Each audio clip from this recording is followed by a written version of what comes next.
Welcome back to the FFP. It's time for our Week 11 start-sit research for you. As always, we're going over every player from every game and giving you everything that you need to know. Now, unlike normal, we will not be splitting this video up into two parts, so this literally is everything in one video. That means it'll be a long video, but hey, you can always click around, listen about the games and the teams that you want to hear about, and not listen to the other ones if you choose not to, or you can just click play and listen to this whole thing straight through. But I don't really have anything else to say, so why don't we just get into our first game? So I've got the Patriots versus the Falcons Thursday night game here. Let's talk about quarterbacks versus Mac Jones. Right now, I'd say he's probably a better quarterback for football than he's a fantasy quarterback. Obviously, the guy is very talented. That team is playing very well right now. But as far as fantasy goes, he's only had 2 good fantasy games. He's very talented, but they win on defense and running the ball, and volume's just not there for Mac Jones. It's just not. Now, he's playing the Falcons, give him the second most points to quarterbacks. This is a great matchup in many ways, but I think the over-under is going to be lower. I don't see Matt Ryan putting a lot of points on the board. I think that the Pats' defense is good, and Matt Ryan's missing some weapons, so I would sit Mac Jones. As far as Matt Ryan goes, he had a really nice stretch there where he played well, struggled last game, and this is not going to be his rebound game. He's playing the Patriots, give up the second fewest points to quarterbacks, 6th pass defense, and they allow the second fewest points on defense. So this defense is really good there. Plus, Patterson might be out, and of course, Calvin Ridley's not there, so I would sit Matt Ryan. As far as running backs go, let's look at Cordell Patterson. So after 7 very good fantasy games last week, he struggled. Now, he did hurt his ankle. Now, Ian Rappaport has said that it seems like an uphill battle that he's going to be able to play. It's a game-time decision, but right now it looks like he's not going to play in that game. It's a tough matchup against a good defense. He's less than 100%. Yes, he has been great. But here's the thing. He qualifies as a running back and a wide receiver. But most of his points have come via the passing game if you actually break it down. And the Pats can be run against. But here's the thing. They allow the 6th fewest points to wide receivers. So there's just so many concerns right now, and you have the whole weekend ahead of you to find another replacement for Cordell Patterson. So I would go ahead and sit him. If you have to start him, it would be as a PPR in a flex position below your expectations, but I expect he's not going to play in that game. Let's look at Mike Davis. You just go ahead and sit him. He's been bad all year. The guy's trending away. You see last week that Wayne Gallman had increase in touches there. Now, I want to talk about Wayne Gallman real quickly. Now, the coach has said his increase was game script and the fact that they had a Thursday night game that was coming back again. I think there's got to be more there. I think that a lot of it has to do with the fact that Mike Davis has really, really struggled, okay? And he was effective when he was in New York. Wayne Gallman was there. So, and he's also very solid in the passing game. I think going forward, you're going to see him get more usage. But I like to see one more week to prove it, just to see exactly how it's going to shake out. But once again, I would sit Mike Davis, and I would sit Wayne Gallman until we exactly see what's happening there. As far as the running backs go for the Patriots, let's look at Harris. So after missing last week, he's cleared to play versus the Falcons, giving up the 4th most points to backs. So for me, he's a mid-range running back too. Now, although Stevenson had strong play last week, and here's why he's a 2. Stevenson played really well. He got bold in there. It's a short week and a potential blowout game, and they could spread those touches out. So right there, even though he's healthy and I like Harris, I don't know if he'll get the volume to be an RB1 or even a high-end RB2. I would say he's a mid-range RB2 in this one. So as far as Stevenson, that guy looked great. Looked great in the preseason, looked great last game. I think if you're in a larger league, which to me would be 14 teams or more, you could start him. But I'd like to see one more week, just see the usage between him and Harris to figure out where that settles in. So if you can afford to sit Stevenson, I would do that. Now let's go to the wide receivers. Let's talk about Russell Gage there. So he's had 4 games basically, last 4. In those last 4, he's had 2 good fantasy games and 2 horrible games. And so to me, he's playing a very good Pats defense. I would sit him. And I would sit other wide receivers, even though they may carry some value there. It's hard to pin down who it's going to be. And so I would just go ahead and sit them. They just carry too much risk. As far as the wide receivers for the Patriots go, so you got Myers, you got Bourne, Aguilar, Harry. Atlanta allows the 8th most points to wide receivers, but they like to spread their targets out. The Patriots do. So I think that they should handle the Falcons pretty easily, and that's going to reduce their targets in this game. So it's hard to pin down who's going to get. I would avoid all 4 if you can afford to do that. If you had to go with 2, I'd say that Bourne and Meyer are your safest plays. As far as tight ends go, let's look at Pitts. He's getting extra attention in this game. Obviously, he's their best weapon, hands down. Very talented guy there. He's a stud. And with the tight end position being as thin as it is, you got to weekly start this guy. Pretty much don't overthink it, just play him. Hunter Henry, 7 touchdowns in 7 weeks. Now, his yards and catches are lower, but he's a weekly start in standards. In standards, he's a very safe play there. He's a low-end start in PPR leagues. As far as kickers go, I would sit Younghoe Koo, and then I would start Folk, who, by the way, is number 1 in kicker points right now. I would sit the Falcons defense, and you definitely have to start the Patriots defense in this one. Yeah, no, totally agree with that. Great breakdown. You know, the one thing with Kyle Pitts is You got to start him. The tight end position is so thin. But, it is a tough matchup versus the Patriots defense. So I would kind of add the clarification in there that, I'd probably expect not a phenomenal day from him. He's still going to be a player you got to start, but I'm not expecting him to play like he might play against an easier team. All right, getting into our next game, we have Saints at Eagles. I'd actually like to join you. Typically, I go by team, but I'll go by position. So let's do both the quarterbacks first. We got to talk about it. Jalen Hurts. He's been a fun surprise this year. One of those guys who, not really a good quarterback, certainly not taking the Eagles as to be one of these teams competing for a Super Bowl, but he's been a fairly good fantasy quarterback. That being said, now he plays the Saints, allowing the 10th fewest fantasy points to quarterbacks. In fact, Tom Brady is the only quarterback against the Saints to have more than 2 touchdowns versus them. So you can very likely assume that even with his mobility, Jalen Hurts is really only likely to get you a touchdown or 2. That being said, he's been very productive, and there aren't a lot of quarterbacks that I like. So I would say that you could start him in that 10 to 14 range. Not huge fantasy value, but don't sit him. As far as the other side goes, Trevor Siemian, well, let's be honest, it's really simple as sit him. There's just not a lot of fantasy value there. He has played surprisingly well, but let's be honest, surprisingly well for Trevor Siemian is still not that well.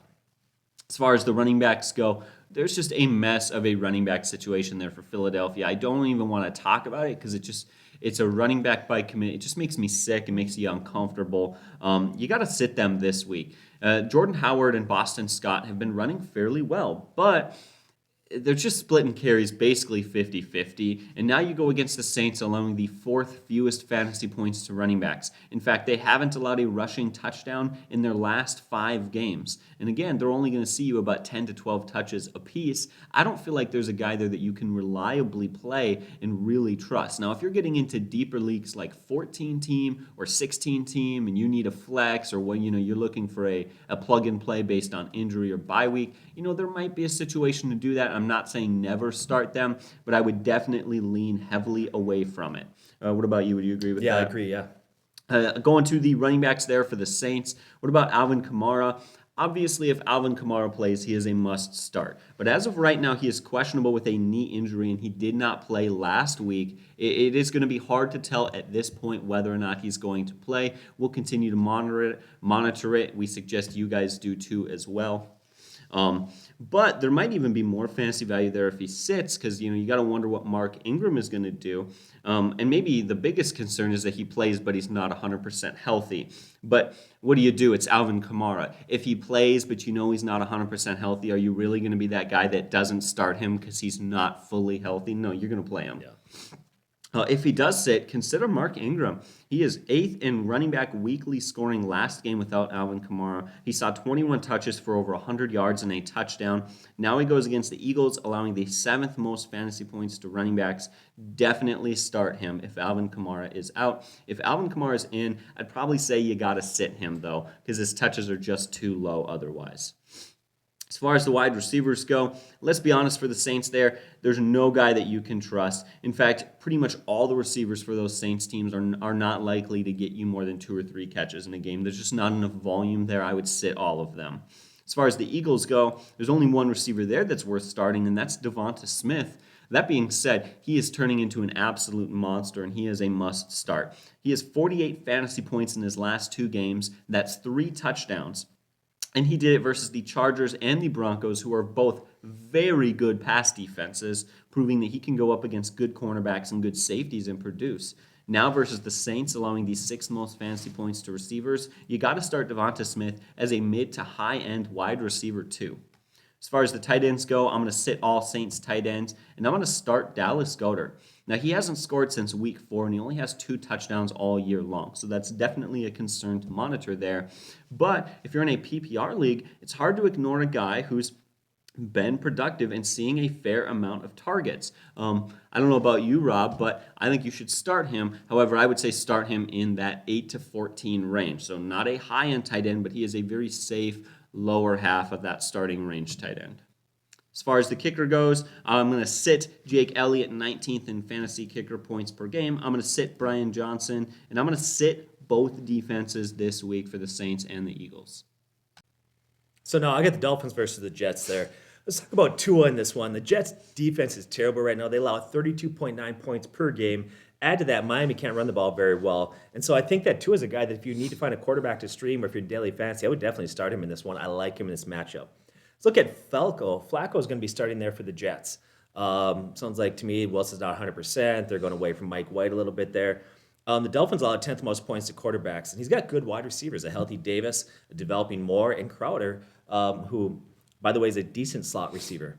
And so I think he's a guy, Flacco, that I would start as a daily fantasy, but obviously not something you're going to trust in regular fantasy football. So that's kind of where you're at. It's Flacco for a reason. There's a reason why this guy's been a backup last couple of years. So as far as the running backs go, let's look at Carter, the running back for the Jets.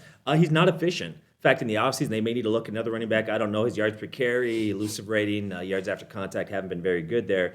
But he's got great volume, and he's used a lot in the passing game. And so that makes him a start as a running back, too, in this one. You don't get points for, efficiency. Yeah. So don't worry about that. As far as Ty Johnson goes, a running back for the Jets, 24 catches last 4 games. Hey, for the last 5 games, he's had double-digit points in PPR scoring. So he can be considered a guy that you would start in PPR leagues as a flex or an RB2 if the league size is 14 teams or larger. Ty Johnson there. As far as running backs go there, I would look at the Dolphins. I actually think this is a game where, Gaskins is going to get a lot of looks in this one. I think he could have a big game there. He's always a guy, like we've said, that's got greater value, and he's safer in PPR scoring. In standards, not so much. In PPR scoring, he lands to me as a low-end running back 2. In standards, he bumps into running back 3 territory there. As far as wide receivers go, let's look at Jalen Waddle, which, by the way, I know you like this guy. I like him. I like seeing him get down the field a little bit more. His length of target has been very short there, but the guy is a PPR monster. You need to start him. In PPR scoring, he's a strong wide receiver, too. In standards, you need to lower him down. But I think he's getting for a big game against the Jets, who, by the way, like I said, defense is horrible. I think it also helps he's going to get Tua back. He's a much better wide receiver with him in there. The numbers were down with Jacoby Brissett playing in that game. As far as the other wide receivers for the Dolphins, there you got Wilson, you got Ford. They had decent games last game, and Fuller appears to be out. Parker's out, but you can't trust their usage, especially when you add to the fact you got Gesicki there and you got Gaskins that's going to take up targets, plus Jalen Waddle there. I would sit the other wide receivers. Just don't risk it. As far as wide receivers for the Jets, you got Jameson Crowder, who I like. He's a good slot receiver. He has PPR value, but with Davis healthy and Moore healthy, I would sit him right now. As far as Moore goes, very talented rookie. 3 weeks in a row, he's looking better and better. I would start him as a wide receiver, too. As far as Corey Davis goes, former first-round pick. When he's been in there and he's been healthy this year, he's been productive. And so I would start him as a wide receiver 3. With that Jets defense allowing so many points, that means the Jets offense has to throw a lot. So I think you're going to get a lot of volume in that game. As far as tight end go, Gesicki, man, he killed a bunch of you last week. He gets a 0. That stinks, right? Yeah. Still, for the year, he's 4th in tight end points. So you got to play the guy. Forget the 0 last week. Put him in your lineup. You got to play him. I would sit the Jets tight ends. I would start Sanders, the kicker, and sit Amendola. I would start the Miami's resurgent defense, but I would sit the terrible, terrible Jets defense in this game. I think that's it. All right, great breakdown. All right, for our next matchup, we're going to do Washington at the Panthers. Let's start off with the quarterbacks first. Let's be honest there. Carolina Panthers, you going to start Cam Newton or P.J. Walker? No. Plain and simple. Yeah, so you look at that game. They're playing, of course, the Washington football team. Yeah, I love how you refuse to say it because you know you're going to mess it up. I want to say Redskins all the time. But anyways, so last week going into that defense was atrocious, right? Yeah. They had been brutal, and they play the Patriots, or not the Patriots. Well, I think in Patriots, I'm thinking Tom Brady, right? They play Tom Brady. Yeah. They should line him up, and they don't. And so that's confusing for me. Mm-hmm. That should be a great matchup, but it's hard to figure out. And then you add on top of, like you said, Cam Newton, who's his first week as a starter. But go ahead. I want to hear your take on this all. Yeah, no, we have no idea what that's going to look like. They've made it clear. Let's be honest. Game 1, the amount of touches they gave to Cam Newton was actually somewhat high. You think you just straight up sit him for a whole week as he gets used to your offense. That tells me, and I'm very confident, he will be the starter in that offense. But I have no guarantee of what his production is going to look like. Let's be honest, there's a reason they got rid of him and they looked to replace him. There's a reason they tried so many different guys and it hasn't worked out. For me, I'm going to avoid that situation all around. It's not even based off of matchup. We don't know whether or not Washington's defense is going to play great like they did the other week, or they're going to play bad like they have many weeks this year. Who knows? I don't really think it makes much of an impact. Yeah, they did come out today and they said Cam Newton is going to start, but he's going to be not on the full playbook. And so they're already saying they're going to limit that down as he's trying to get comfortable with that offense. So you like to see a week or two down the road when he's got the full playbook, you see how he's doing, stuff like that. So. Yeah, for sure. What about Tyler Heineke? Well, that's a really simple situation as well. Not only is he averaging less than one passing touchdown a game over his last 5 games, but he goes against the Panthers, who are averaging less than one touchdown allowed to quarterbacks in their last 4 games. They give the 5th fewest fantasy points to QBs. That's a really easy sit. What about the running backs? As far as Christian McCaffrey goes right now, he got hurt last week, but here's what we know. It sounds like he's going to be playing this week at the moment. He had 7 first-half touches. He had like 130 scrimmage yards by halftime. And then he gets that injury in the third quarter, and he goes into the medical tent for a little bit, and then he's on the sideline stretching it. But based off of the score of that game, it seemed like they were probably just playing it safe. It does seem like he's healthy. Everything that we know of right now is that he is fine and he is going to play. I'm going to say I feel fairly confident that he's going to be just fine this week. But as always, with every play on your team, just monitor it and pay attention. If for some reason he doesn't, be ready to put someone else in there. Well, he's a guy, like you said in a previous game we talked about that, what if he's not 100%? What if he re-injures that hammy? Yeah. That's real considerations. Those are real concerns. But are you going to sit the guy? No. You're going to play Christian McCaffrey unless you're an idiot. So yeah.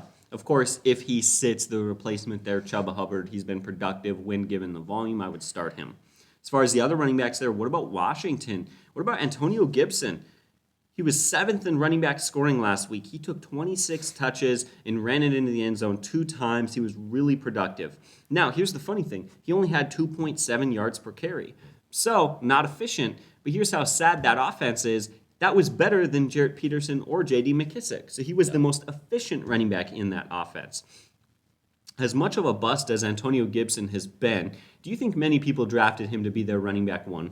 I think a lot of people did, low-end running back 1 for sure, Yeah, low-end running back 1. I felt we kind of ranked him more as a higher running back 2, though, correct? We bumped him down a little bit for some reasons. There were some other guys there to consider. But you know what? He's actually 19th in running back scoring this year. As much of a bust as he has been, he's kind of right on the cusp. If he turned things around for the rest of the season, he could be a perfectly fine draft pick, because I know people have hit the panic button on him, but he hasn't been as horrible as people think he's been. And really, it's come down to that injury. He's been playing with, I can't remember what it was. Was it a shin injury? A shin injury, like a hairline fracture, yeah. Hairline fracture in his shin. And you know what's funny about that?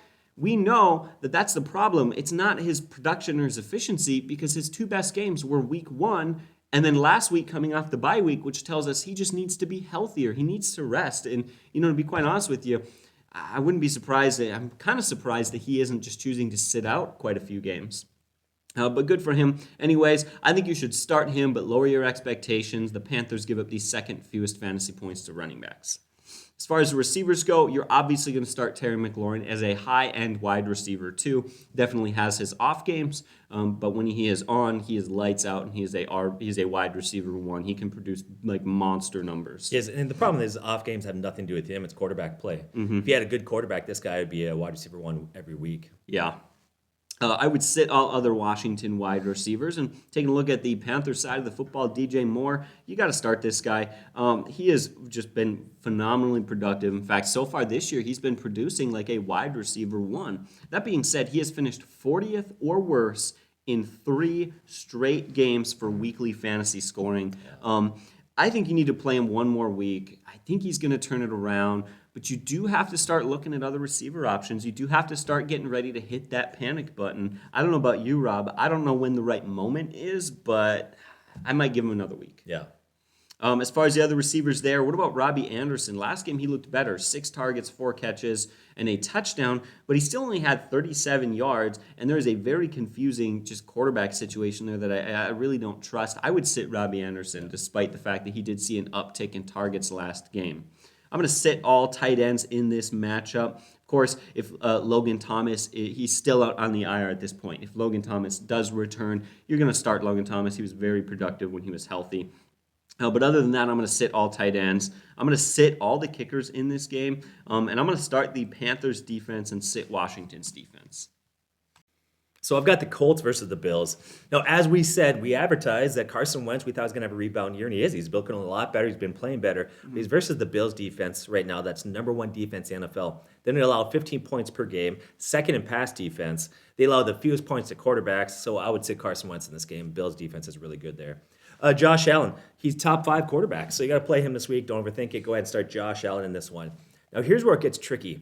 Jonathan Taylor. He's a great back in a bad matchup. He's first in running back points, but he's against the number one run defense. He still must start, right? Now, normally he'd be a top 5 back as far as where he ranks, but you have to lower him down. Instead of a top 5, he's a lower running back 1, but he still must start. So go ahead and play him, even though you're not going to probably get the production you've had the last couple weeks from this guy. As far as the running backs for the Bills go, you got Moss and Singletary. So here's the thing. The Colts can be exposed in the passing game there, but against the run, they allow the third fewest points to backs. And so, and another thing that concerns me in this, they've settled into a timeshare. So they have a good run defense, the Colts do. They're a timeshare between Moss and Singletary. They make either one of those guys a risky start. I would say Moss is safer in standard leagues and Singletary is safer in PPR leagues, but sitting both of them is preferable at this point. I don't know how you feel about that. No, I totally agree. It's frustrating. You have to wonder what the fantasy value would be for those guys if they were the sole back in the backfield, but they're not, so you got to avoid them. Yep. So a guy that you like, a guy that's really starting to make a lot of noise is wide receiver Pittman for the Colts. Okay, this guy's been crushing it. He is top 10 right now in getting open. They look at wide receivers, their ability to get open. He's top 10. He's number 1 against press coverage. So whether it's zone or press, this guy gets open. He's big target, 6'4". So he's not just using his athleticism aside to catch balls. The guy's getting open, and he's great right now. He is 12th in fantasy points among wide receivers. You got him in a dynasty league. You must feel pretty good about this guy's future. Yeah, I feel really great about him. In fact, it's a very competitive league. All 12 teams in that league are making waiver claims every weekend. You know what? I got him off the waiver wire, which was insane. That was earlier in the year, but when he had a couple of bad games. But you can't argue with that production. Like you said, with that size and that ability, what we've seen from him, he really does seem to be that. I think he'll keep it up. Yeah, I think he can be a wide receiver 1. I don't know about this week, though. He plays Buffalo, allow the second fewest points to wide receivers. They're second in pass defense, so you need to drop him from a guy that could be a wide receiver 2, maybe a low-end wide receiver 1 if he had a great matchup. But this week, he's a wide receiver 3 or a flex play. Sit all their wide receivers for the Colts there. As far as the wide receivers for the Bills go, you got Diggs, Samuel, Davis, Beasley. Diggs is a must-start wide receiver 1 this week. Don't worry about that. Go ahead and play this guy. He's very good. He had a quiet start of the year a little bit, but he's picking it up. His production's going up there, and he's just fine. It's hard to trust other guys there. Okay, Beasley, last week only played 9 snaps. Looks like he's going to play this week, but he's got messed up ribs. So he's a big question mark there. Now, that could see an increase in Davis and Sanders' value. If you're looking at another wide receiver, probably Sanders is your next best option, but they lack consistency in targets. And so I would say the rest of those guys are wide receiver 4s. If you have to start them, it better be in a league that's over 12 teams, so 14, 16, or 18-team leagues. And they would have to be a wide receiver 3. But once again, I would try to avoid those guys if you could, the other ones besides Diggs. As far as tight ends go, Knox. Yeah, he was quiet last week. Don't worry about it. You know what? This guy's going to get back in the groove. It was a blowout win. They didn't need to throw the ball a ton. Start as a tight end 1. Knox is going to be just fine there. Well, and it was first game back from injury, and it's a hand injury. They're just going to play it safe. When you're winning big, you're not wasting your talent. Yeah. As far as the Titans for the Colts go, sit them. I would start Bass, the kicker. He's a great kicker. I love this guy. He might be your next, say, Adam Vinatieri, but your next Tucker, right? Because Tucker's a standard of kickers, right? Yeah. So, and then I would sit the Indy kicker. I would start the Bills defense for certain in this one. I'd also sit the Colts defense. So once again, start Bass, start the Bills defense, sit the Colts kicker, and the Colts defense. So. All right, let's get into the Lions at the Browns. Quarterbacks first. Man, take your pick of these wonderful options. Would you rather have Jared Goff, who's thrown 1 touchdown in his last 5 games, or Baker Mayfield, who's 24th in fantasy scoring and threw just 73 yards last game? Although you do have something interesting happen now because they just announced that he's not going to play Goff. Yep. And they announced a guy there that's this is a great matchup. If you got the Cleveland Browns defense, one, the Lions are bad. They're bad with Goff, and now they got a no-name guy starting at quarterback. What is his name? Yeah, you know what? Go ahead and give your breakdown of that, and we'll bring up the official announcement. Well, no, I love that you brought that up because I was going to say, well, I'll talk about Baker real quick. You're not going to play Baker Mayfield. He doesn't have great weapons. Again, he threw for just 73 yards last game. There's a reason he's 24th in quarterback scoring. Sit him. And then, like I said, I'm glad you brought that up. Jared Goff was horribly bad. And you don't normally talk about a quarterback who's been benched, but 1 touchdown in 5 games, that's insane. And let's be honest, you have to wonder why the Lions didn't bench him sooner. Furthermore, I want to just put it out there. Let's just huge congratulations to Sean McVay. So he had Jared Goff as his quarterback, and they made the playoffs. They were good. Yeah. So here's the guy that's going to fill in for him. His name is Joe Montana. No. No. Try Tim Boyle. Never even heard of him. Tim Boyle. Before He's this going to be your quarterback. So we're going to have fun watching that. But I already looked to see if the Browns happen to be out there as far as defenses go, although I have a nice stream this week. But that's got to be just a great matchup if you have the Browns defense there. Myles Garrett should have a fun day. Yeah, no, he's gonna really get. He should be excited right now. But that's the quarterbacks, you need to sit them, and that's gonna have a negative fantasy impact on a ton of this game. That being said, it's going to help one thing. That's the running backs. Nick Chubb is, you already know this, but he must start. Now, he was out last week, but it was just due to COVID protocol. It was not an injury. He is healthy. So this week, he should be great. He's the 3rd running back in fantasy points per game. He's putting up over 19 points in a game. Now he goes up against the Lions, allowing the 3rd most fantasy points to running backs. Seems like a just perfect matchup in this game. Of course, if for some weird reason he sits, Dearness Johnson's been very productive. But Johnson's only been productive when he's the sole back who's getting volume. Sit Johnson when Chubb is back, which he will be this week. What about DeAndre Swift? He's a must start. He is the 5th overall running back in PPR scoring. He has been an absolutely dominant running back. Now, he is a much better PPR back than he is a standard league back. So while he is a RB1 in PPR, he's an RB2 in standard, as he is 13th overall in standard league scoring. This is a tough matchup. He's going to struggle with the new quarterback, but he might see some extra touches as they try to slow down the pace of the game. You need to start DeAndre Swift in this game. Although, let's be honest, pretty much anyone watching this late into the season who still cares about fantasy football, probably smart enough to already know that you start a running back who's 5th in scoring. What about the wide receivers? You're going to sit all Browns receivers. Donovan Peoples-Jones is averaging just 2.2 catches a game this season. Jarvis Landry's averaging just 36 yards and hasn't scored a touchdown all season. You feel comfortable starting either of those guys? No.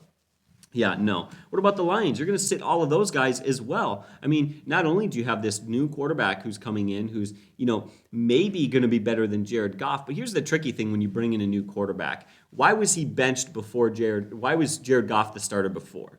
Because clearly, a few weeks ago, they thought Goff would be better. Evidently, they were wrong, but just because they bring in a new quarterback doesn't necessarily mean he's going to play better. Yeah, the coach speak is that we trust this guy. We feel confident. But, of course, that's what you're going to say. We all know this could be a disaster. Yeah, and that's the thing. The best receiver for that offense right now, the most productive, is that Khalif Raymond. He's got some value. He's getting about 6 or 7 targets a game. But did you know that he is their best fantasy receiver right now, and he is outside the top 50 in season-long scoring? That's a clear sit. What about the tight ends? You're going to sit Njoku and Hooper. They're both outside of the top 20 in scoring so far this season. And you're going to start TJ Hawkinson.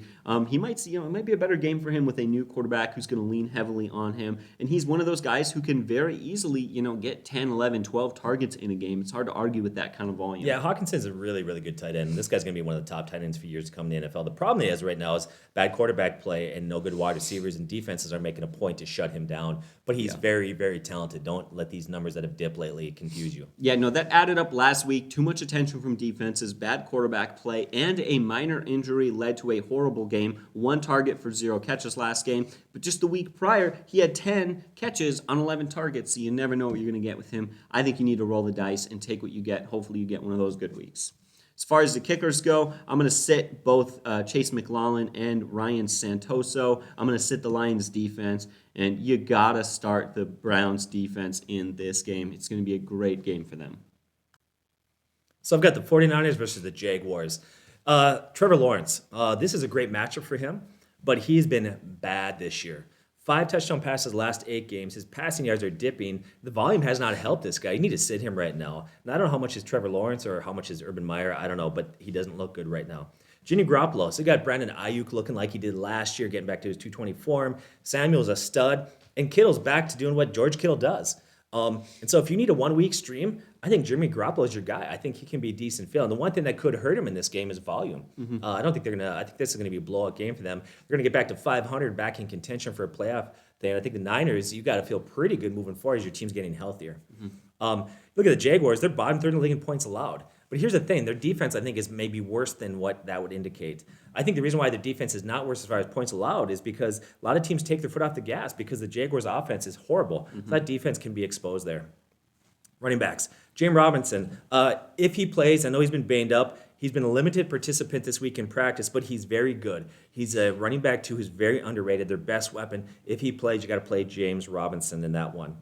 As far as running backs go for the 49ers, you got Wilson and Mitchell. Elijah Mitchell, he hurt his finger. He had a pin inserted this week. Thought he'd miss some time. They're saying he could play. Now, he's been practicing off on the side all week long in a non-contact jersey. I don't know why you're the 49ers, you'd risk playing him because you can beat the Jaguars without him. Yeah. And so I just don't think that he's going to play. And if he does play, I think it's going to be a blowout. It'll be low volume. He doesn't get a lot of touches. I would stay away from playing Mitchell at all. I don't know if you agree or not. Yeah, I completely agree. And they can beat the Jaguars. But let's be honest, if they can't beat the Jaguars, it's time to rebuild for next year. Yeah. So then you need to keep your running back healthy. You need to be able to win without him, and you need him to be healthy. Because if you think, but you got any idea in your mind that you're going to be a playoff team, you're going to make the playoffs and make a run for the Super Bowl, you need him healthy. Later, not now. Yeah. And here's another reason why I think that they can beat the Jaguars and why I would sit this guy is there's another guy that you should consider starting this one. That's Jeff Wilson. Yeah. I think he's going to have a nice workload. Now, last year, when he had 7 games where he had double-digit touches or more, during those 7 games, he had 10 touchdowns. He can thrive in that role. So I would start him as a low-end running back to a mid-range running back too in large leagues. I like Wilson in this matchup in this game. I would definitely play him. As far as Samuel goes, you need to start him. He's a wide receiver 1 stud right now. We kept saying it early in the year. We kind of did a video like these guys are going to continue, not continue. And I said, Samuel's going to continue. This guy's a real deal. If you go back to his rookie year, this guy's phenomenal. He reminds me so much of Anquan Bolden. Yeah. I like this guy. Start him. Brandon Ayuk. Here's the problem with that. It's volume. Samuel's great, and Kittle obviously is one of the favorite targets of the quarterback, Jimmy Garoppolo there. So I would probably sit Brandon Ayuk in a game where he won't have the volume. Mm-hmm. As far as the wide receivers go for the Jaguars, normally you could grab a guy in there and he'd be a volume play, just simply back to the fact they're always playing from behind. But you got Agnew, Jones, and Chenault. Now, San Francisco allows the 10th fewest points to wide receivers. Even though they'll be playing from behind, this offense is bad. I'll tell you what, Urban Meyer looks overmatched in the NFL right now. So yeah. I would sit all wide receivers. George Kittle, he's a stud. Start him. Unfortunately, he has a limited ceiling this weekend, probably because it'll be a lopsided affair, but still he's George Kittle. Start him. Dan Arnold, though, he's a guy that's kind of become a safety blanket for Trevor Lawrence. I'd start Dan Arnold in this game. I would sit the Jaguars kicker and defense, start the 49ers defense, and start their kicker in this game. All right, nice breakdown. All right, let's get into it. Texans at Titans. Man, this is going to be a close matchup. Going to be real fun to watch. No, not at all. This is going to be a Titans-heavy matchup. I'm excited to watch this one and, continue to see. I'm just excited to watch the Titans every week. They've been really interesting to monitor. So, starting off with the quarterbacks, Ryan Tannehill, you got to play this guy. He had his second-best fantasy performance last week, and he did it without Henry, proving he's going to be just fine fantasy value-wise without Henry. Now versus the Texans, allowing the 9th most fantasy points to quarterbacks, he's going to light them up. And that 9th most would really be the first most, except teams don't need to put up 40 points to beat them. They really, let's be honest, against that Texans team, you could pretty much put up 1 or 2 or 3 points. You'd still win that game just fine. So I would definitely start him. I'm going to sit Tyrod Taylor. Came back last week, 43 passing attempts, 3 rushes, and he only put up 5 fantasy points in 46 touches. That is brutal. You need to sit Tyrod Taylor. It's really that simple. Now, here's the confusing one. And at first I looked at it, wasn't sure what to talk about. Now we're getting into the running back situation. And I was going to go, okay, Titans, what do you do? It's kind of confusing. Actually, I think it's kind of simple. It's confusing because we don't know who the lead running back is. It's a committee situation there with Peterson, Foreman, and McNichols. But let's be honest, that's what makes it simple. You're not going to start any of those guys because none of them have been extremely effective and none of them have enough volume. That's just avoid that situation. I don't know if you agree with that, Rob, but... Yeah, the one thing that could change that for me, we talked about in our waiver-wire video, Foreman looks like right now he's the guy there, but it's still too much running back by committee. McNichols is questionable for the game. Mm-hmm. If he sits, then I think you could maybe start Foreman because now some of that volume would go his way. But if McNichols and all 3 of those guys play, I would sit all 3. If not, you could go with Foreman, but just know that he's not going to be a great play. Well, I'm glad you said that. Maybe a few weeks from now, Foreman has proved himself. He takes over that role. He's seeing the volume and getting the majority of the touches. As of right now, that is not the case. But, continue to monitor that. 3 weeks from now, things could be a lot different than they are now. As far as the other running backs go there for the Texans, you're going to sit them as well. Titans allow the 8th fewest fantasy points to running backs. Did you know they went out and signed Royce Freeman? So now they have another 5th running back because they finally got rid of one, but now you still got this crazy running back. They got Rex Burkhead, Royce Freeman, Phillip Lindsay, David Johnson. It's a mess. Avoid that situation. They've all been very underproductive there. As far as the wide receivers go, A.J. Brown, you're going to start this guy. Now, he struggled the last 2 games, but it's been in tough matchups where Julio Jones was hurt. They're getting used to Derrick Henry being out. It's kind of difficult. Now he plays the Texans, and he should have a bounce-back game where, in the last 7, struggling here, look at my notes. In weeks 7 and weeks 8, he went over 130 yards and a touchdown both of those games, so he's just a couple weeks removed from some really dominant performances. I think he's going to bounce back and be fine. As far as Julio Jones, they placed Julio Jones on the IR with that hamstring injury, so he will not be playing this week. Of course, looks like Marcus Johnson took Julio's place last week. He did have 5 catches for 100 yards. I'm not ready to start him and trust him, but I'm ready to monitor him. He's kind of exciting replacement there. He has been in the league for about 4 or 5 years. So he's not a rookie. I know you probably haven't heard of Marcus Johnson, but he's not a rookie. That means he doesn't have huge upside, doesn't have this huge ceiling. Likely teams have seen what they're going to see from him. I would sit him this week. As far as the receivers there go for the Texans, you're going to sit all Texans receivers except Brandon Cooks. Cooks is averaging 6 catches for 73 yards. He does only have 2 touchdowns on the year, but let's be honest, the thing that's held him back is quarterback play. I'd play him as a high-end wide receiver 3. As far as the tight ends go, you're going to sit Swayman Ferkshire there for the Titans. I'm going to sit Jordan Akins for the Texans. What about the kickers? You got to start Randy Bullock. He is 5th in kicker scoring this year. I'm going to sit Kaimi Fairbairn, and I am going to sit the Texans defense. What about the Titans, though? I think you got to start them versus the Texans. They're scoring the 3rd most. Texans are allowing the 3rd most fantasy points to opposing defenses, and we've looked at it the last few weeks. The Titans have been really productive defense, even against some good teams like the Chiefs and the Bills. So I've got the Packers versus the Vikings. I know it seems like it could be a blowout, but I tell you what, the Vikings could easily be 9-0. They've been in every game. They're playing in Minnesota. This is like a border battle that's taking place. This should be a good game. Did you know that the Vikings are the only team this year to be winning by more than 7 points in every single game? That makes the fact that they're 4-5 more depressing, but thank you. So I think this will be a good game. It'll be fun to watch. Let's start with the quarterbacks, Aaron Rodgers. Aaron Rodgers is, Aaron Rodgers. He's very good. The guy seems like he's probably arrogant, you name it, whatever, but he's very talented, undeniably. Now, last game he was quiet versus Seattle, by the way, that struggled with Wilson returning. They shut him out. And so he didn't have to do a whole lot in that game there. Mm-hmm. But Cousins and the Vikings offense, they're going to score more points. They're going to make Aaron Rodgers a solid play this week. Mm-hmm. Now, let's look at Kirk Cousins. This guy he's been criticized an awful lot. I think he's a little bit underrated. Right now, he's 10th in fantasy scoring among quarterbacks. The last 3 years, he's had a quarterback rating over 100, around 105, which is pretty solid there. The last 4 years, you look at his touchdowns per game, over 16 games, average to be 31 touchdown passes. So that's really solid there. But the Packers' defense the last 3 games have shut down Pat Mahomes, Russell Wilson, and Kyler Murray. Should I say that again? Okay. Pat Mahomes, Russell Wilson, and Kyler Murray. Now, Kirk Cousins has great weapons, but he carries a ton of risk in this game. Now, the game is at home, so I think that helps Cousins a little bit there. So I would start Kirk Cousins because I think that he's got talent. I think this would be a decent game there. But I would want to maybe consider starting him in 16-team leagues and try to find a safer stream if you can. Here's the thing I would say about Kirk Cousins. He's a guy that going into this weekend is a high-risk, high-reward start. He could get shut down by the Packers. And here's the thing interesting about the Packers defense is they've been great against the pass, and that's without their stud cornerback Jair Alexander, who's been hurt. Mm-hmm. That defense has really rounded into shape there. But historically, the Vikings play the Packers well at home. So let's look at the running backs. So you got Dalvin Cook, A.J. Dillon. These are both running back 1 guys. They're studs. You start regardless of matchup. This is going to be great. If you have Dillon on your bench, you got to love this guy right now. He's got a great matchup for a few weeks coming. So Devontae Adams, he's a wide receiver 1 weekly start. As long as Aaron Rodgers is playing, you start this guy. You don't even worry about it. Now, as far as the wide receivers go, now the rest of the Packers wide receivers, I would sit them. It's always hard to pin down which guy you can look towards there. As far as the wide receivers for the Vikings, you got Jefferson, Adam Thielen, and Osborne.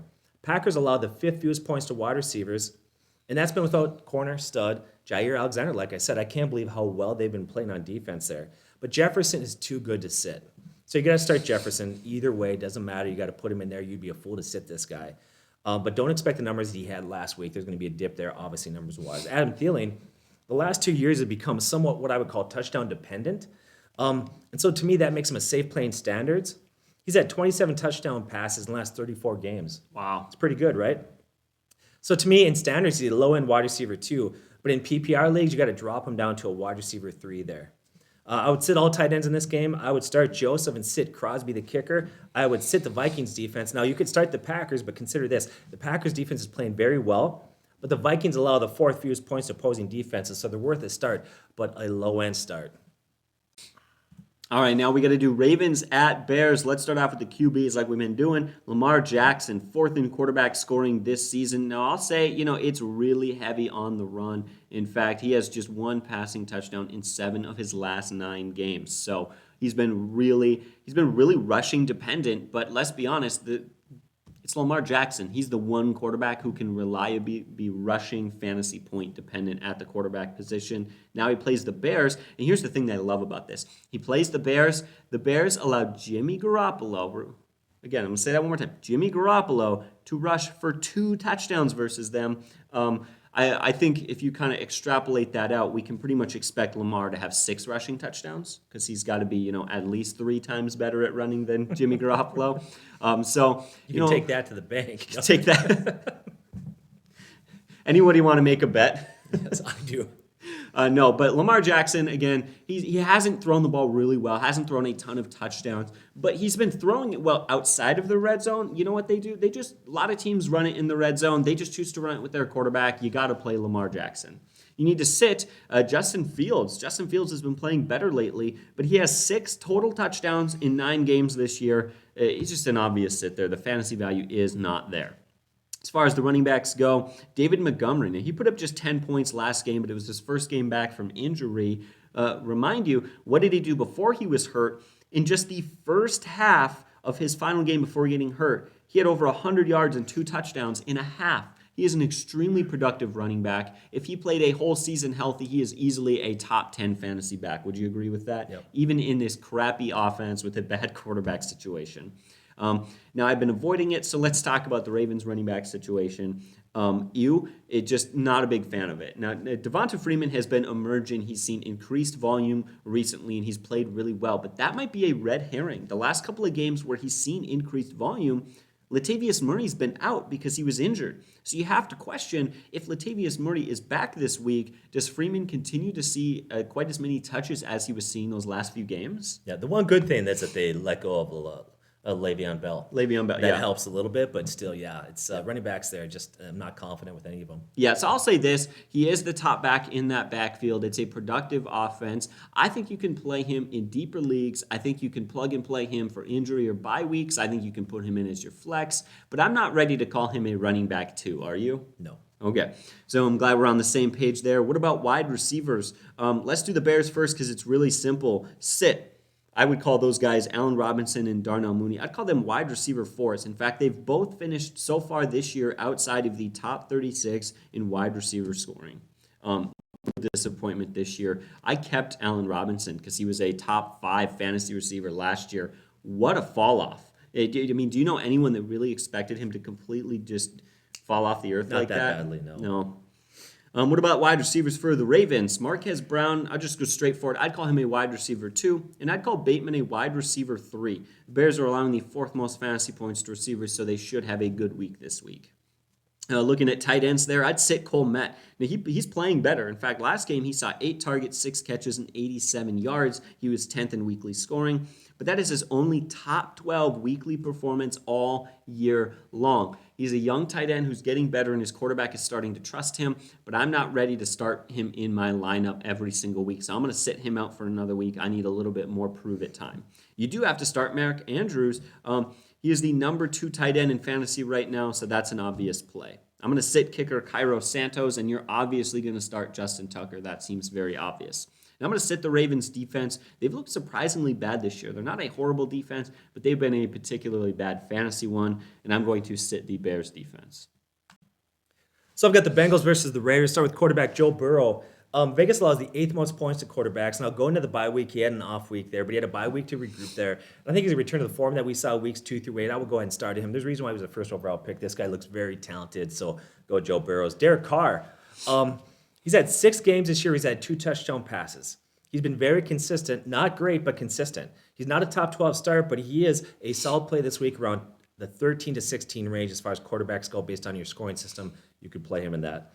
Running backs go. Let's look at Drake. Kenyon Drake there. After having 3 good games, he was quiet last week. He's a guy that's used more often the passing game on third downs. And Jacobs is getting healthier and healthier. And so for me, I think he's got some PPR value, but I'm also not sure if I can trust his volume at this point with a healthy Jacobs. So I would probably sit him.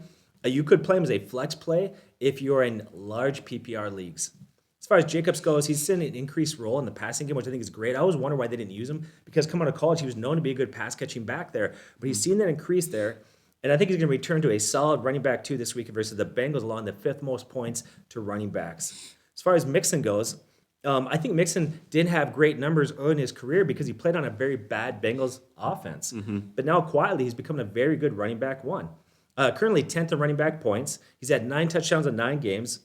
And he's playing a team that allows the 10th most points to backs. Now, here's the thing. They've allowed the 10th most points to backs, but if you actually look at the breakdown, they've only played realistically 2 good running backs, so I think Mixon's going to have a good week here.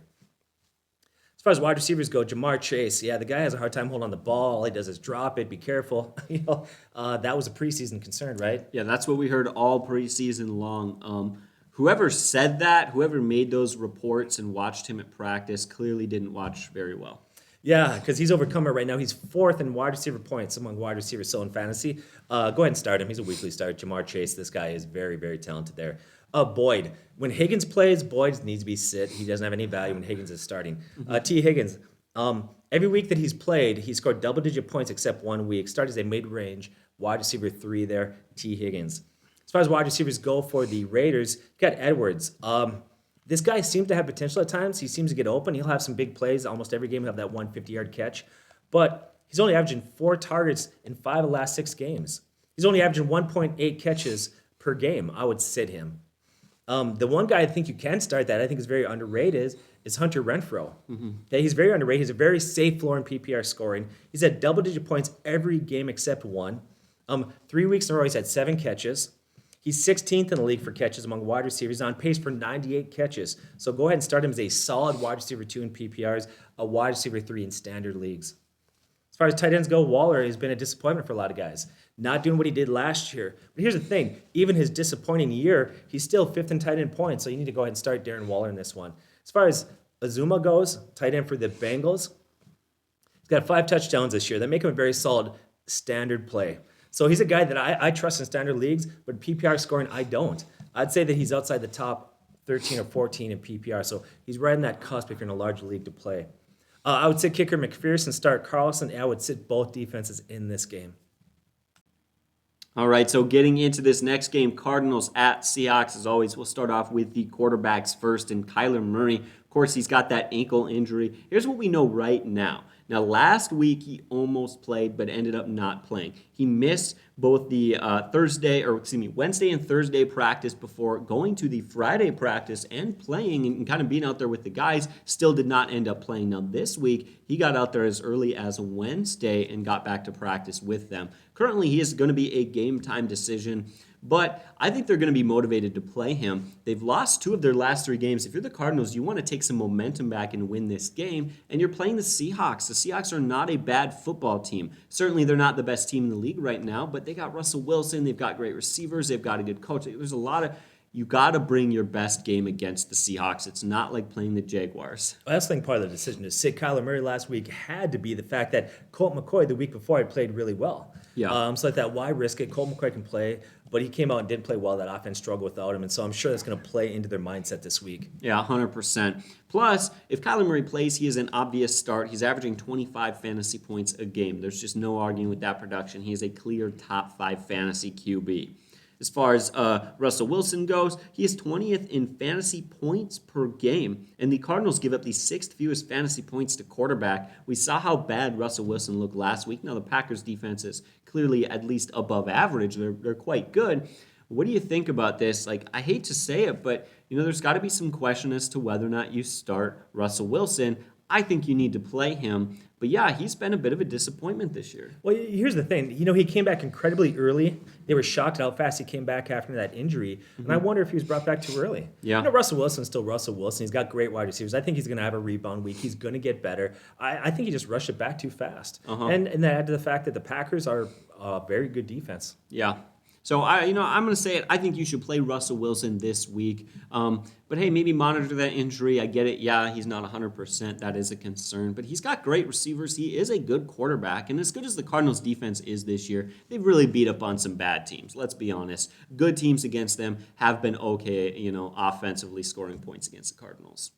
What about the running backs, though? James Conner, got to play James Conner. Chase Edmonds is out on the IR. Conner has 11 touchdowns in his last 8 games. He's 11th in running back scoring on the season despite having a slow start, which is crazy. I actually take a look at it. He had 2 bad weeks, James Conner did. So I eliminated those weeks, and I've looked at every week since week 3 on. Did you know that James Conner is 4th in running back PPR scoring? That's crazy. That is unbelievable. Which is happy because I got him in a league. So yeah, I'm happy about that. Yeah, I remember drafting him. I remember the way that we both wanted him, and I was really happy. I ended up getting to draft him over you because of the way the picks lined up. I was very happy about that. And we got ridiculed this offseason for insisting he might have good numbers. Yeah. It certainly hasn't been efficient, but clearly you can trust him. It's been far enough into the season. You got to play that guy. What about the other side of the football? Alex Collins. I think you should sit Alex Collins. I just put it out there. He's averaging 5 fantasy points a game over his last 3 games. Now, many people would say last game he got game scripted out, but he didn't get game scripted out the previous 2 games. He's seen a lot of touches over the last 3 games. He's seen a lot less touches over the last 3 games as he did the previous 3, and he has more value if that passing game is productive, but it hasn't been as of recently. So I would not play him until we see Russell Wilson get back into form, and we know that that team can move down the field a little better. Yeah, he's also less than 100%. I think that's hurt him right now. He's played through a lot of injuries, Alex Collins has, so I think that's a major factor there. Yeah, what about the wide receivers? Tyler Lockett, got to start this guy, especially going to have more stable and higher ceiling of fantasy value there with Wilson back. DK Metcalf is an obvious start. Now, he didn't practice Wednesday, has been a little bit banged up with that foot injury. Let's be honest, based off their record and the way things are going, I think they need DK Metcalf. They're really fighting right now. If they lose a couple more games, they're not really looking like, a division winner or a playoff team at this point. They need to turn some things around. I think he's going to play in this matchup. But, as we always say, there's a reason we don't dig heavily into these injury things.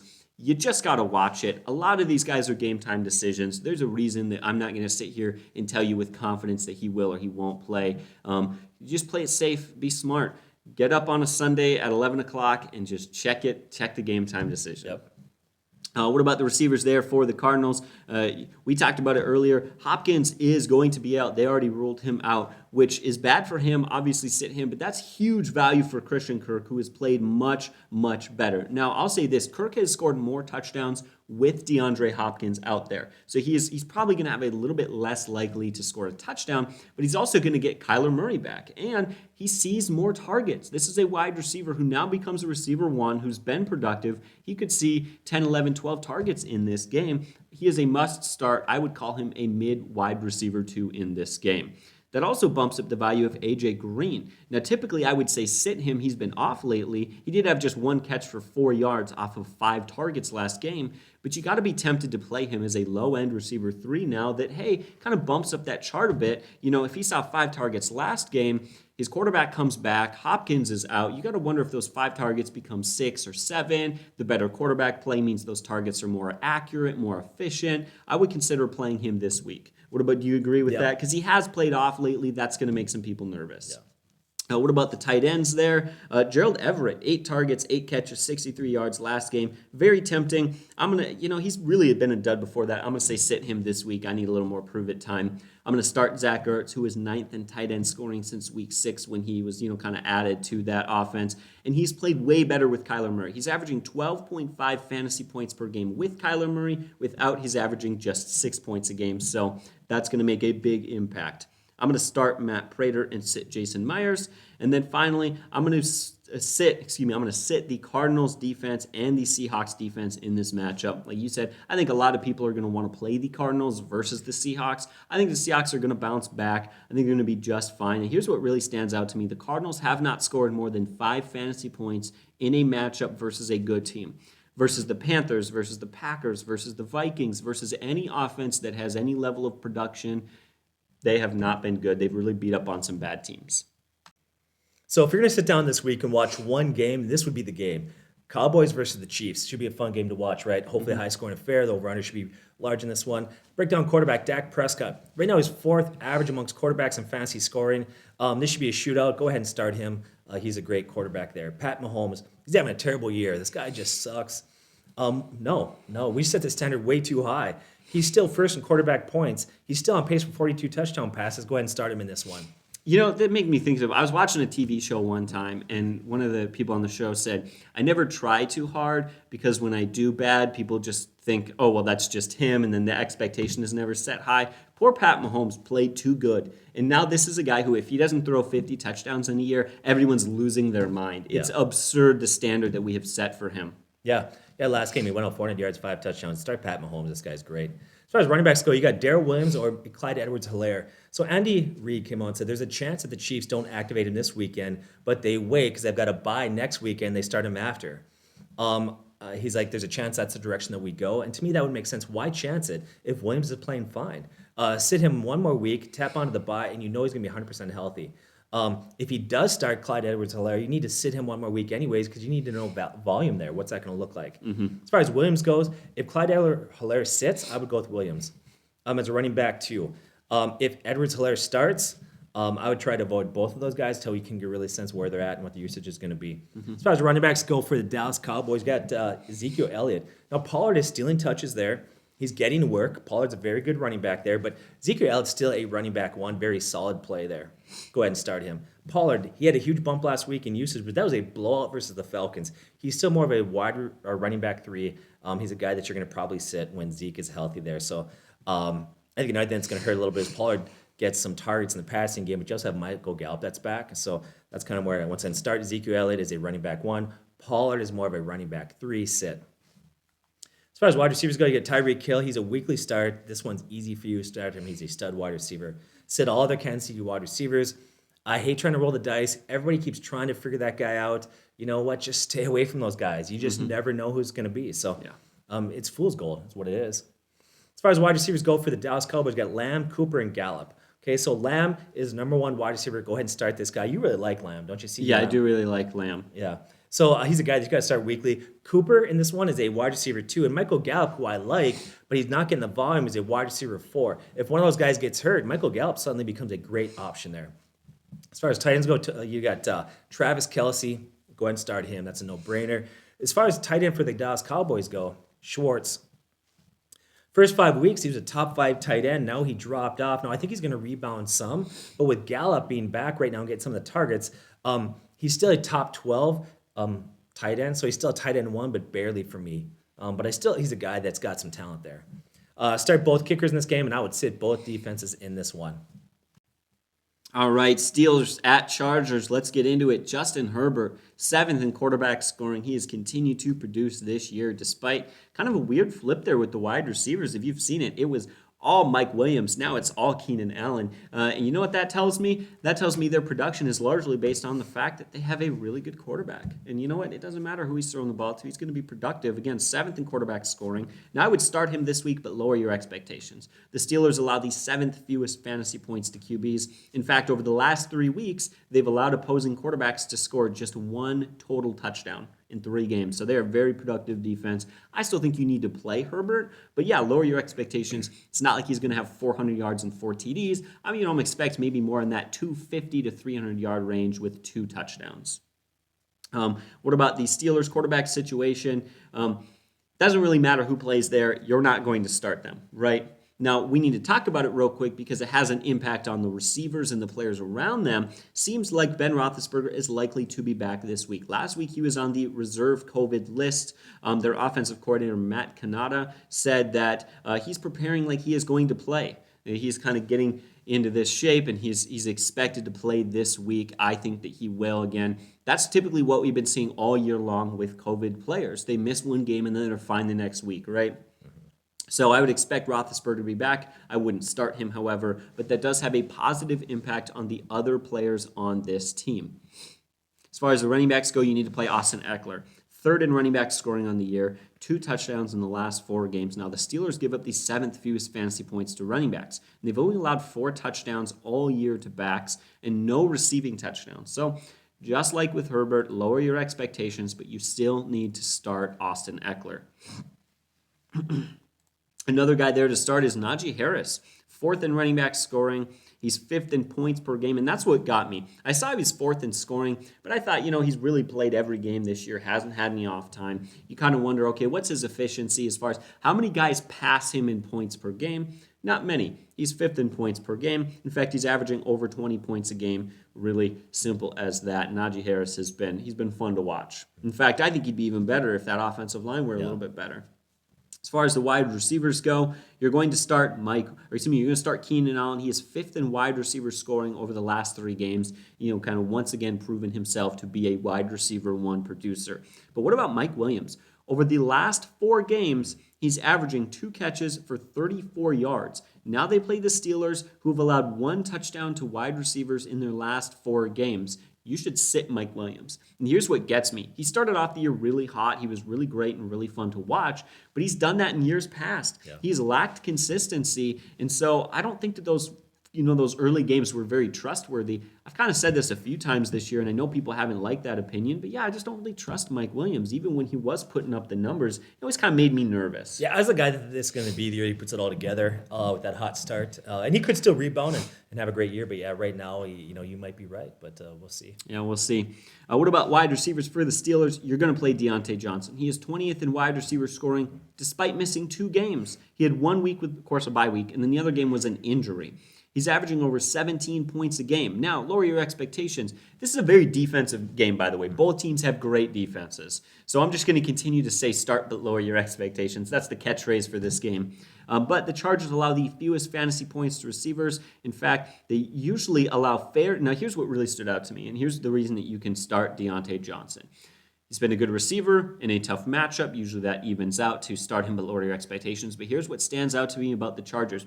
Great pass defense. The one position that's been good in the passing game against them is their wide receiver 1. Typically, the top receiver there has a good day while all other players are getting shut down. While the tight ends, the receivers, the other guys are getting shut down. We've seen the last few games Devonta Smith and a lot of other guys who've had fair games against them as the number 1 because they're seeing the volume and the targets. What about Chase Claypool? Here's the thing, you got to sit Chase Claypool. His last startable game where he finished, within the top 36 was week 5. Here has been his weekly finishes so far this year. 61st, 52nd, 16th, 12th, 81st, 38th, and 50th. Like we said, this is a tough matchup versus the Chargers. I think you need to sit Claypool in this game. Yeah, especially since he's not 100%. So. Yeah, and I was just going to get to that. That's the thing, and that's what gets me. He struggled this year, hasn't huge production. We thought that would increase now that Juju Smith-Schuster is out, but then, meanwhile, he's also been hurt as well. We'll see when he gets healthy. So a couple weeks from now, we might be saying he's a great start, but as of right now, he's not.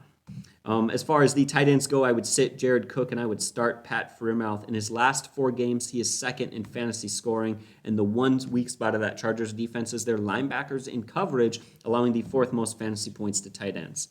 I would sit Dustin Hopkins and start Chris Boswell, who scored 11-plus points in 4 of 5 games. And I am going to sit the Steelers defense and sit the Chargers defense in this game. So the last game, Monday night, Giants versus the Buccaneers. Start with quarterback. Let's talk about Daniel Jones. So he had strong 4 first weeks, looked really good. Last 5, he struggled. There's 3 quarterbacks that have had strong performances versus the Bucs, but the other quarterbacks have struggled. There's too many question marks here. I look elsewhere. Don't go at Daniel Jones. Tom Brady, last week he struggled. That whole offense struggled. I was shocked, but he's going to rebound this week. Go ahead and play Tom Brady. Saquon Barkley. Now this one is tough for you if you own Saquon Barkley because he's Saquon Barkley. He's very talented there. It's trending like he's going to play, but it's a Monday night game. So if you pass up other options, thinking he's going to play Monday night, and all of a sudden he sits, you're in a pinch unless you own Booker. So I'd say you need to try really hard to make sure you got Booker on your bench there if you could. If Barkley plays, obviously I would start him. If he sits, I would start Booker. Booker's been a decent guy filling in for him there. But once again, I hate that's a Monday night if you own him because you just don't know. You have to roll the dice. Leonard Fournette, go ahead and start him. I think he's going to be fun this game and have a decent game there. As far as quarterback or wide receivers go, you've got Evans and Godwin. Brown's out with an ankle injury. And so both those wide receivers become wide receiver ones. Go ahead and start them in this one. Now, as far as the wide receivers go for the Giants, Shepard, he was sidelined for practice this week. Looked like he's not going to play. It looks like his odds for suiting up Monday are not good at this point. So if he sits, Galladay will see more targets. And Galladay is a guy that would be a decent option. Should be a high volume in this game, playing from behind, needing to score points. Galladay is a wide receiver 3. The guy that I really like, though, that I think's got a ton of upside is Kadarius Toney. I love this guy. He's so talented. He's got a great matchup. They should be playing catch-up. The problem with it is they don't seem intentional enough to getting him the ball. So he's another guy I mentioned earlier, but he's another guy that's high risk, high reward. And I've got him on my bench, so I'll see. Here's what I plan on doing. It's either going to be him or I've got Hunter Renfrow as my third wide receivers. And here's how I'm going to approach this one. If I'm tracking well and I'm leading and looking, I just need a conservative day to lock up a win. I'm going to start Hunter in the 3 o'clock game. Yeah. But if it's noticing where I need a big game and I need a higher ceiling, then I'm probably going to switch them out and go with Toney because that's kind of where I see him at. He's got a lot of talent there. Tight ends go Gronk. Looks like he's finally healthy. He's going to return to the lineup, and Brady has missed him. Yeah. And let's go back to the first 3 weeks. Gronkowski was looking excellent. So start Gronkowski. Evan Ingram, he's had back-to-back weeks with a touchdown, but his catches, yards are hardly strong there. I don't trust Evan Ingram. I just don't. He's a guy that from time to time look like, okay, he's finally putting it all together, but I would probably sit him. I start Suckup, sit the Giants kicker. I would sit the Giants defense, and I would start the Tampa Bay defense in this one. All right, great breakdown. Really appreciate it. Wow, this was a long video. I know, my throat's scratchy from all this talking that we've done. I'm tired of talking, but it's been nice talking football. You know, it's been a fun year. I gotta be honest, I've been kind of rooting for the Patriots, watching Mac Jones, the rookie, and I just like it because everyone's really bothered by it. But it's been, considering how bad the Vikings are record-wise, it's been a good year. See, you know what I love? Is it Tom Brady? Is it Belichick? Who is it, right? Well, they struggled last year. It's like, it's a Tom Brady. It's all Tom Brady. But then all of a sudden now you look at it like, oh, maybe Belichick, maybe knows what he's doing. Yeah, maybe Belichick is a good coach after all. All right, guys. Well, we thank you so much for watching. As always, you have a great day, and God bless.